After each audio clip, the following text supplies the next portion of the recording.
Are you worried about a recession? Well, if you watch the news, we have one coming. Now, of course, no one knows when, and I mean no one, no talking head on television, no authority, no economist, nobody in the White House really knows when. But I think it's fairly certain that it will happen. However, I don't lay a night wake at night worrying about it because I've been through 6 cycles like this, especially the 2008 recession that was pretty bad for this country. And in fact, let's discuss what happens in a recession. Well, first of all, asset values drop. Now, let's say you're a real estate investor. Asset values in Florida, house values in Florida dropped 40% very shortly after the crash in September of 2008. Now, of course, they've all long come back and then some since then, but at that time, it was huge. What else happens? People run scared, spending drops. People are afraid to spend money, so money tightens up. However, there's one thing that people have to spend money on. Well, there's more than one, but fortunately, we're in the business of providing one of those things, and that's housing. When the values of the property drop, that's only a problem for the property owner if, in fact, they have to sell that house right now. Because if they do, they're going to take the brunt of that drop in price. Well, the way I do real estate, I don't have to sell the house right now. In fact, I don't want to sell the house right now because I learned that the longer you own the house, the more money you make. So the fact that the value drops is not a big deal for me because I'm just going to wait it out. But here's what else I learned, that when the values of the properties drop, that the rents do not, because people always have to have a place to live. No recession is going to stop that. In fact, it might heat it up some because there's more people that can't afford it. Right now, you have interest rates going through the roof, you have values going through the roof. Something's got to give. People can't afford to live. A lot of them are going to wind up selling their properties and renting properties, and sometimes families have to move together to afford a property. Okay, so how's all that going to affect you as a real estate investor? Well, it depends. Depends on how you set up and you run your business.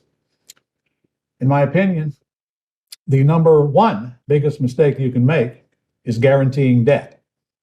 When you go to the bank and get a loan and listen to all of the gurus on the internet teaching you how to be a real estate investor, especially with that BRRRR thing, buy, rent, rehab, buy, rehab, rent, refinance, and repeat, which is a bunch of baloney. It's actually a recipe for disaster and a roadmap to bankruptcy. So the worst thing that you want in a recession is a bunch of guaranteed debt and have them all over your credit report, and literally you become a slave to the bank. What you do want, however, is a lot of non-recourse debt.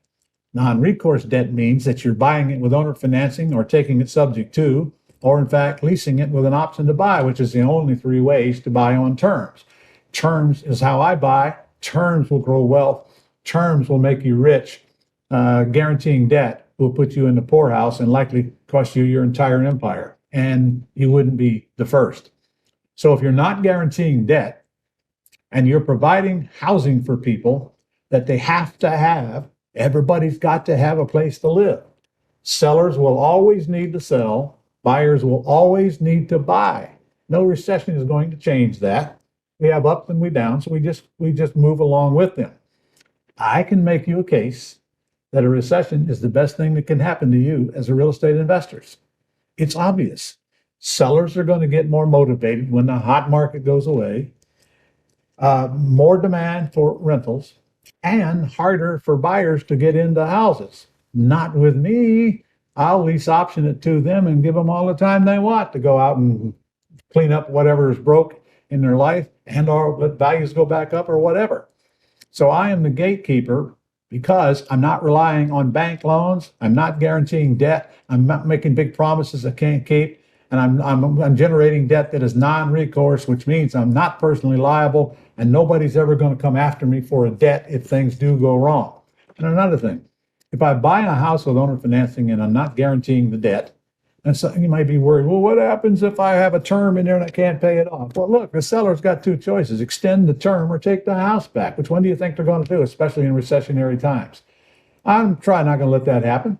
But don't you sleep better at night knowing that nobody's going to be knocking on your door and putting handcuffs on you because you can't pay off a debt that you years before you said you could pay off at a certain time? Hey, Murphy lives here. We just adapt. We fix it as we go.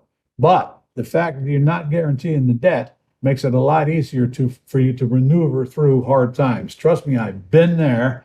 And 2008 taught me an awful lot of lessons, and one of them: do not personally guarantee debt. So let's quit worrying about a recession and let's fix our house. If you get cash flow up at your house, you won't worry about much about what's going on at the White House, which you cannot do anything about except vote. So whatever happens, happens. Get your cash flow up, get your assets up, non-recourse, all positive cash flow, and whatever comes, you will weather it out. And maybe you'll be able to reach down and help a few other people that aren't so lucky as you. If you want to learn how I do that, there's a link here. It'll take you to a 90-minute lesson, step by step, on how we do the terms business and why we do it without money or credit, and where the big money is in real estate.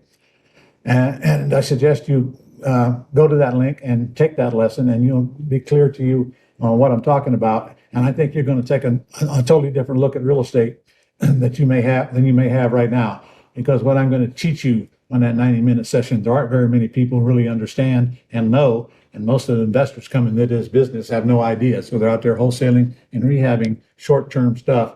And I don't know what they're going to do when the economy changes, and they're not going to be able to do that anymore.